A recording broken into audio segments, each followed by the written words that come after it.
Ethan was only 13, but life had forced him to grow up fast. While other kids his age played games and dreamed of their futures, Ethan scavenged the city streets, collecting cans and bottles just to scrape together enough for his mother's medicine.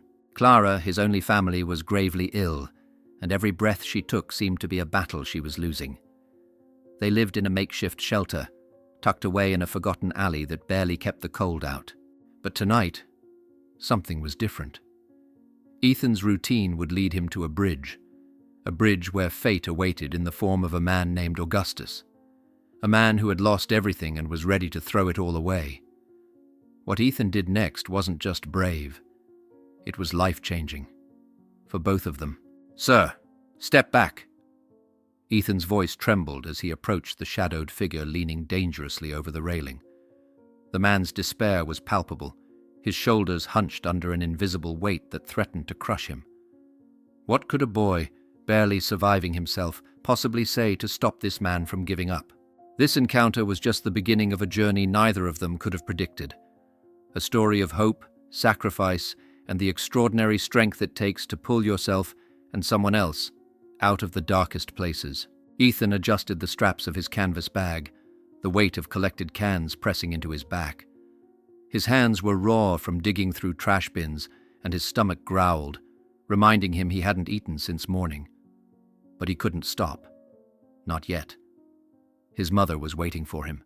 As he turned into the alley where their shelter stood, the faint sound of Clara's cough reached his ears. It was weaker today, raspier. A pang of fear shot through him. "Mom, I'm back," he called, stepping into the dimly lit space. Clara was lying on their makeshift bed, her face pale and damp with sweat. She turned to him with a tired smile. "You're late," she murmured, her voice barely audible.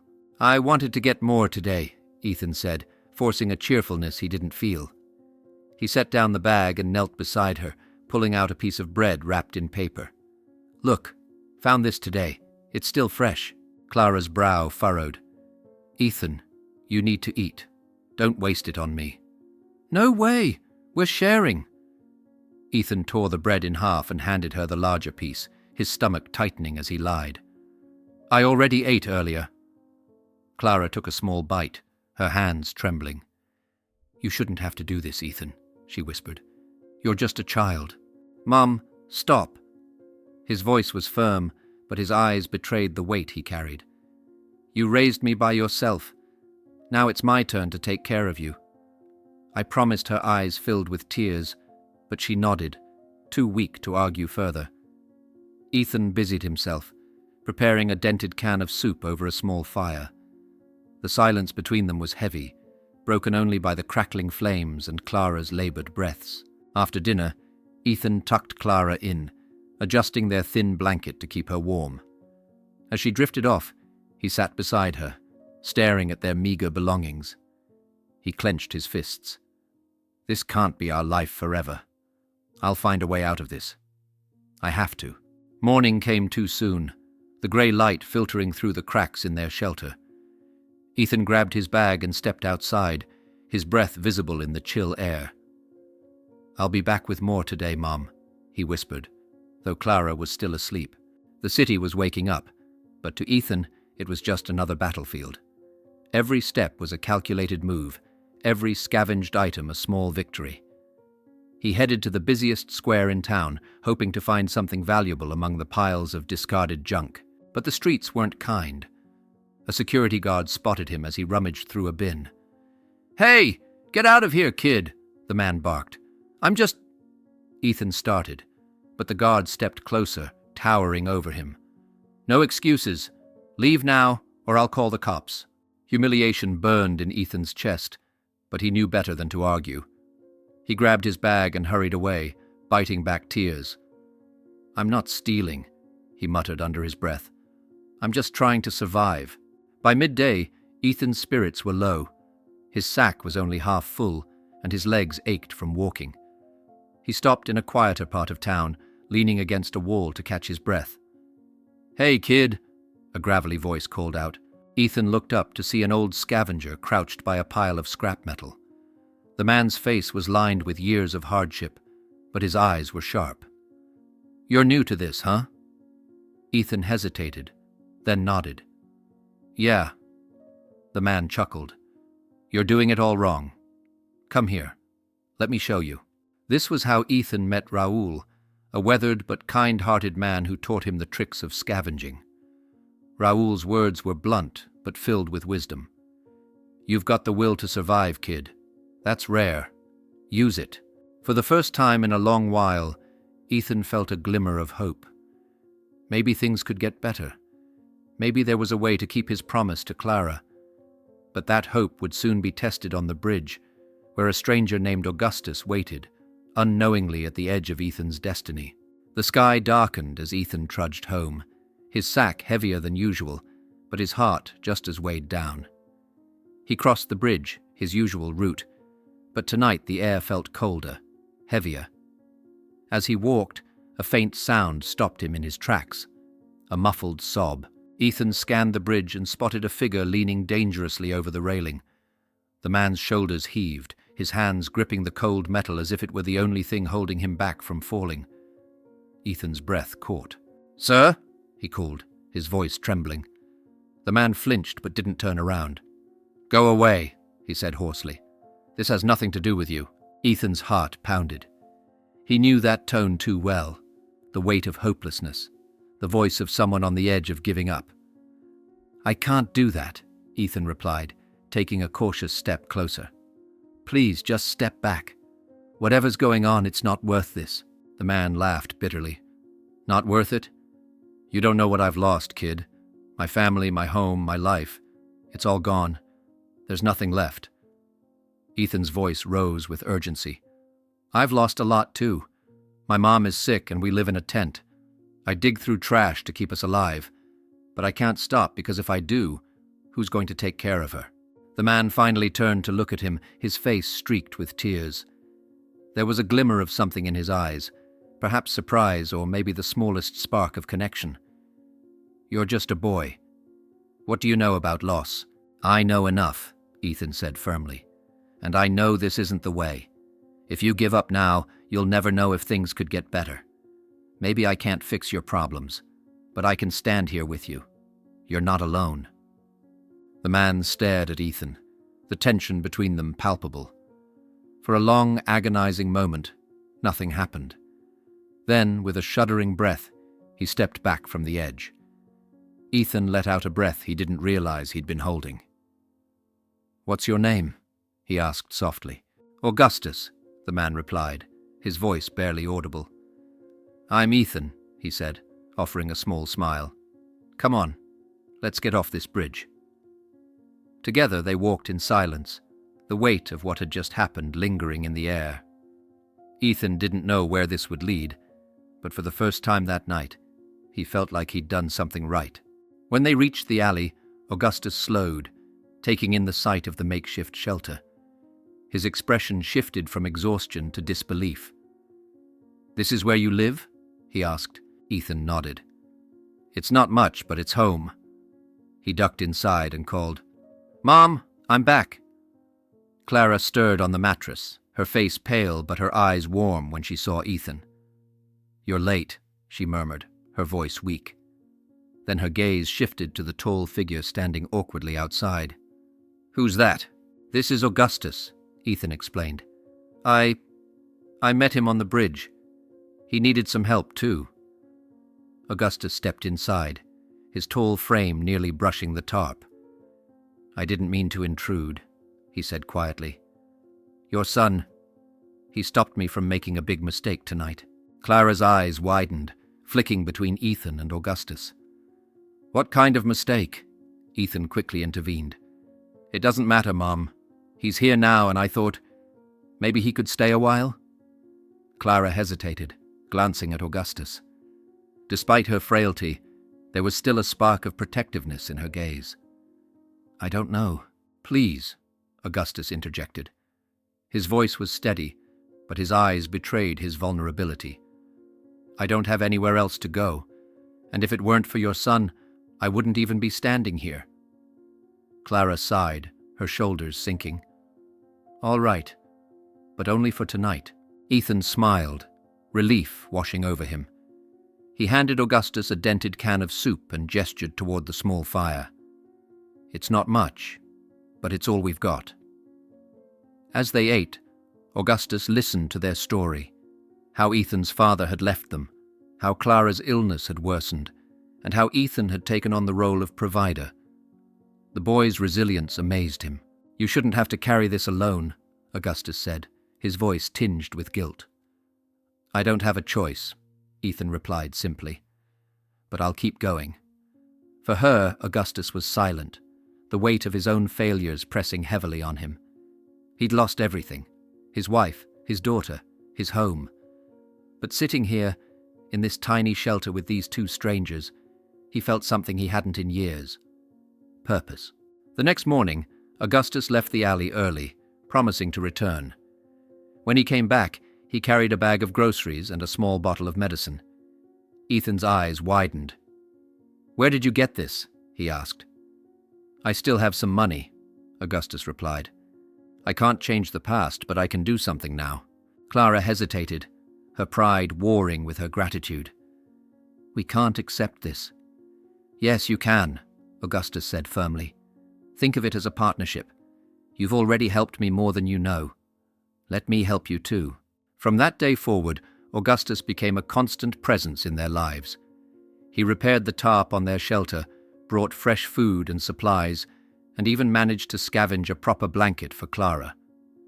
Slowly, their lives began to change. But the streets weren't kind to anyone, and not everyone viewed Augustus's kindness without suspicion. As neighbors began to whisper and strangers cast doubtful glances, the trio realized their battle wasn't just against poverty. It was against judgment and prejudice too.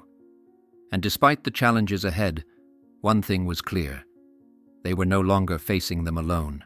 Days turned into weeks, and Augustus became an integral part of Ethan and Clara's life. His presence didn't just bring supplies, it brought hope, a fragile, flickering light in the darkness they had known for so long. One evening, Augustus arrived with a toolbox and a bundle of tarps. "We're going to fix this place," he announced, setting the items down. Ethan blinked in surprise. "Fix it? This isn't exactly a palace, you know." "Every place deserves to feel like home," Augustus said firmly. Clara, sitting up on her makeshift bed, shook her head. "You've already done enough. We can't keep taking from you." "You're not taking," Augustus replied, his tone resolute. "This is what I can do. Let me do it." Reluctantly, Clara nodded, and the repairs began. Augustus patched the torn tarps, reinforced the wooden planks, and even added a few small hooks for their belongings. Ethan helped where he could, his hands learning the weight of tools he had never held before. "You're a quick learner," Augustus said as Ethan hammered a loose nail into place. Ethan smiled faintly. "You think so?"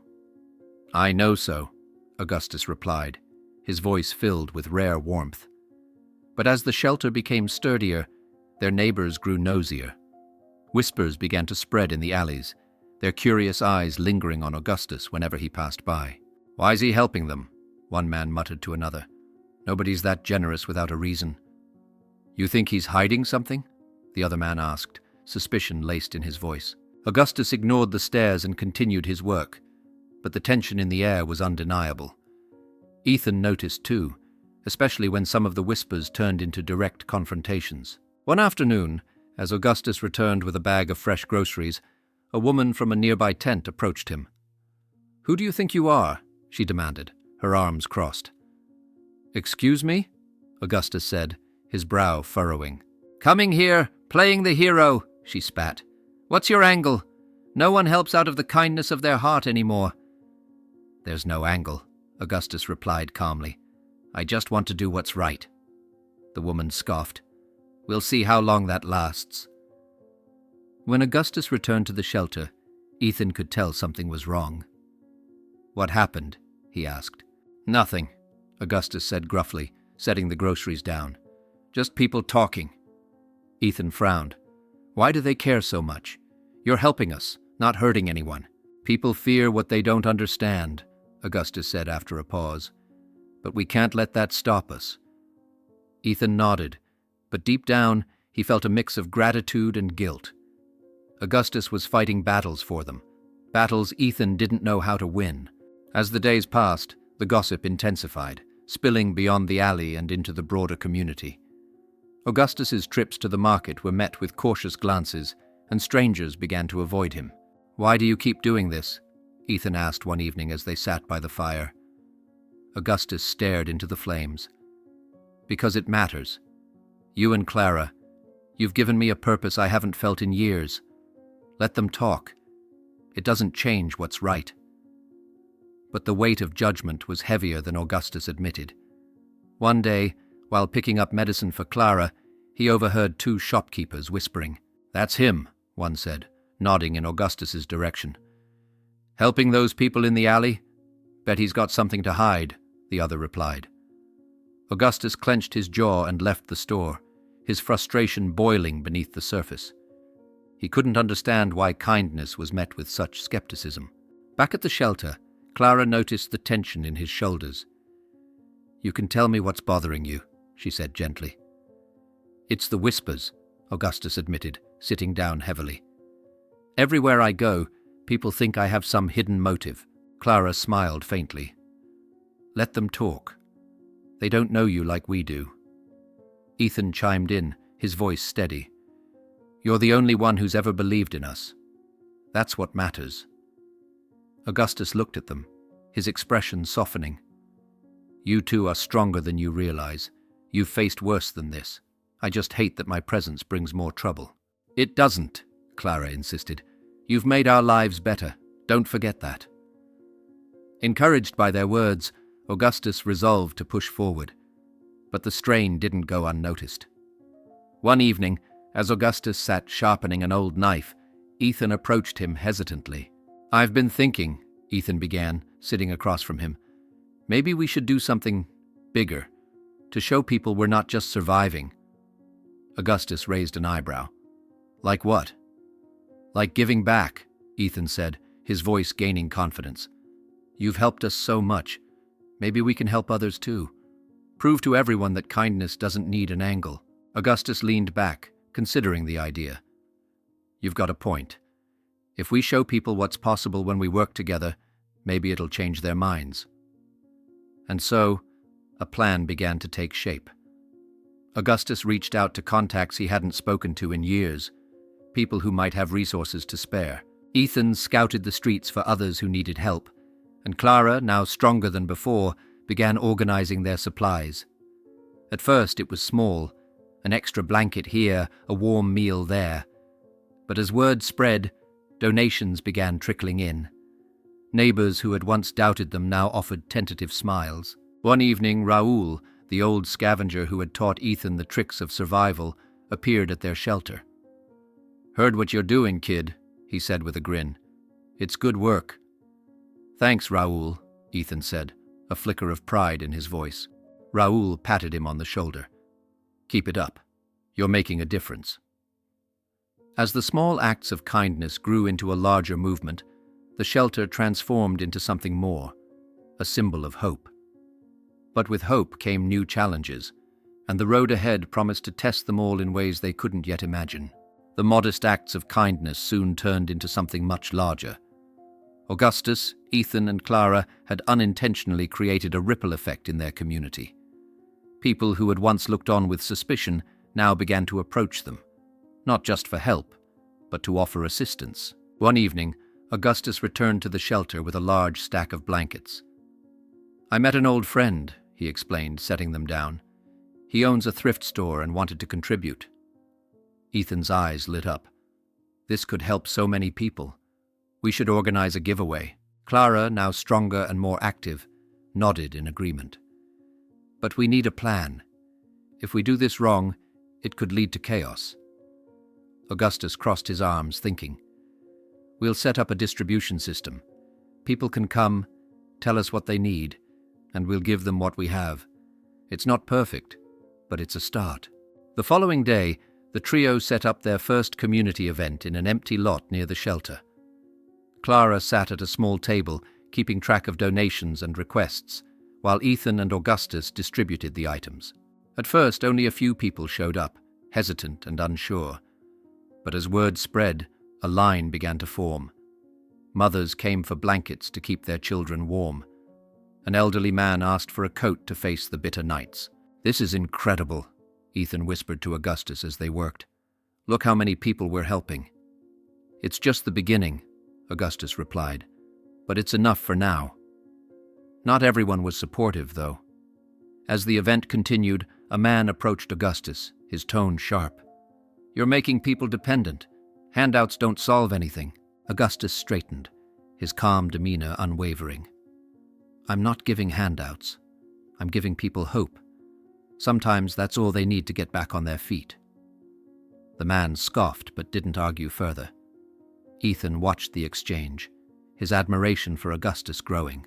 That night, as they packed up the remaining items, Raoul appeared with a sack of donations. "Figured you might need this," he said gruffly. Ethan grinned. "Thanks, Raoul. We couldn't do this without you." Raoul waved a hand dismissively but couldn't hide his smile. "You're doing good work, kid. Don't let anyone tell you otherwise."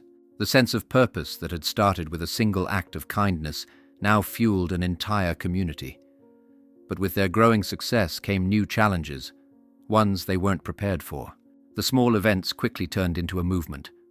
Donations poured in, and volunteers came forward, offering their time and resources. The shelter was no longer just a place of refuge for Ethan and Clara.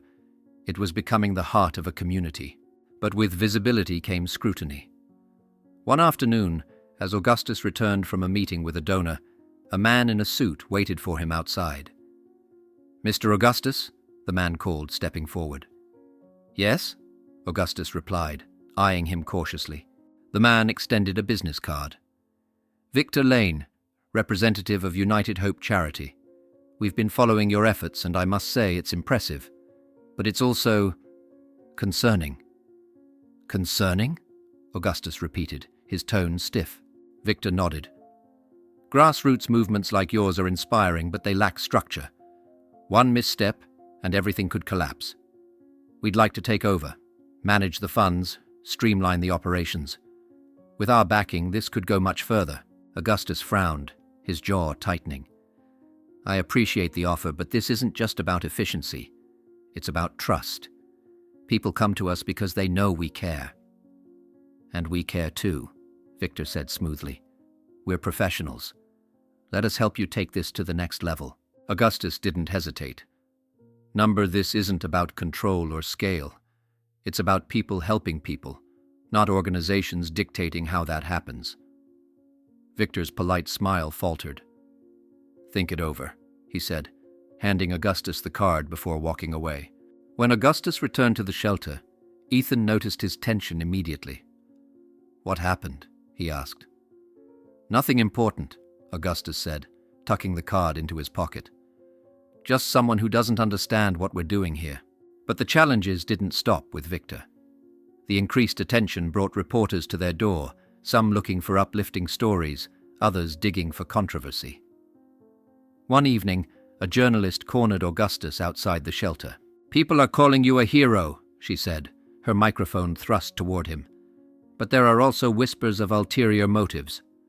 What do you say to those accusations?" Augustus stared into the camera, his expression steady. "I'm not a hero," he said firmly. "I'm a man trying to make up for past mistakes. Helping Ethan and Clara gave me a reason to fight again. If people want to doubt that, so be it. But this isn't about me. It's about the people we're helping." The reporter raised an eyebrow. "So, no hidden agenda?" "None," Augustus said. "Just a belief that kindness can make a difference." The story aired that night, and while many viewers were moved, the scrutiny persisted. At school, Ethan faced questions from his classmates. "Is it true you're living off charity?" one boy sneered. Ethan clenched his fists but held his ground. "I'm part of something bigger than you'll ever understand." Clara, too, struggled with the judgment. "I don't want people thinking we're just surviving off someone else's kindness," she said one evening. "It's not kindness," Augustus said firmly. "It's a partnership, and it's working." Despite the challenges, their resolve never wavered. They had come too far to let doubt or criticism derail them. As the movement continued to grow, Augustus, Ethan, and Clara found strength in each other and in the people they were helping. Their bond was unshakable, and their mission was clear: to prove that even in the darkest times, compassion could light the way. Months had passed, and the small initiative led by Augustus, Ethan, and Clara had grown into a lifeline for the community. What began as a few blankets and meals now involved dozens of volunteers, stacks of supplies, and a growing sense of unity among people who once barely acknowledged one another. But the strain of their efforts was beginning to show. Augustus's once steady hands trembled slightly as he reviewed donation lists. Clara, though healthier, grew tired more quickly after long hours organizing. Even Ethan, still full of youthful energy, felt the weight of balancing school and the growing demands of their work. "We need to expand," Augustus said one evening as they sat together in their small room. "This can't stay in the alley forever." Ethan leaned forward, his eyes wide. "Expand how?" "We don't have the money for that." "We'll find a way," Augustus replied firmly. "This isn't just about survival anymore. It's about giving people a chance to stand on their own." The idea was ambitious, but they knew it was necessary. With the help of Raoul and other volunteers, they secured an abandoned building nearby.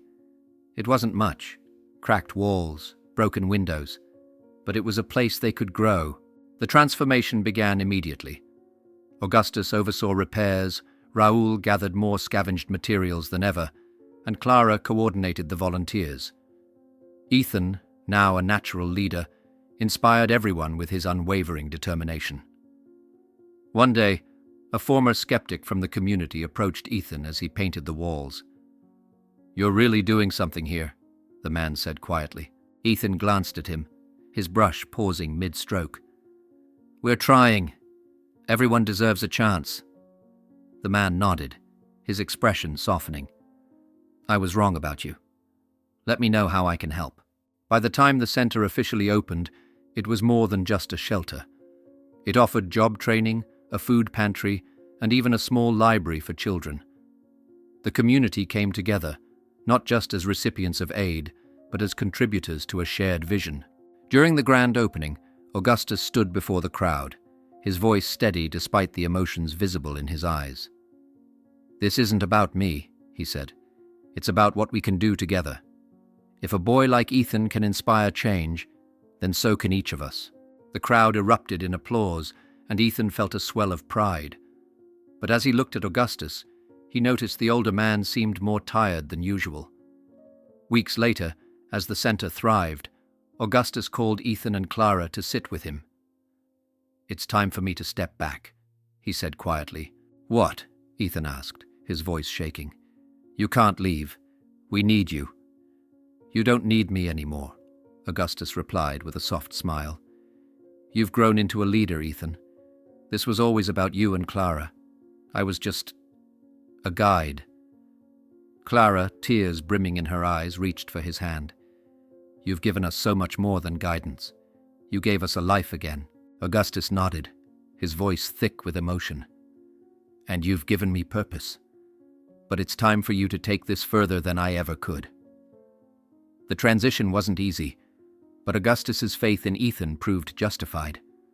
Under Ethan's leadership, the center continued to flourish, touching more lives than any of them had ever imagined. Years later, at a fundraising gala for the now thriving organization, Ethan stood before a packed audience. Clara, radiant and healthy, watched proudly from the front row. "I wouldn't be here without Augustus," Ethan said, his voice steady but filled with emotion. "He taught me that even the smallest act of kindness can change a life. And now, we have the chance to change countless lives together." The crowd erupted into applause, but Ethan's gaze remained on Augustus, who sat quietly in the back, his expression a mix of pride and humility. As the story of Augustus, Ethan, and Clara shows, kindness isn't just about what you give, it's about how it transforms those around you. What would you do if you had the chance to change someone's life? Would you take that step? We'd love to hear your thoughts. How did this story make you feel? If you could rate it, what score would you give? Your feedback helps us improve and create more meaningful stories. Please leave a comment below. Your voice matters to us. If this story inspired you, don't forget to like, share, and subscribe to our channel. By doing so, you help us reach more people with powerful stories like this one. Thank you for joining us on this journey. We wish you a wonderful day, filled with hope, kindness, and a reminder that even in the darkest times, compassion can light the way. See you in the next chapter.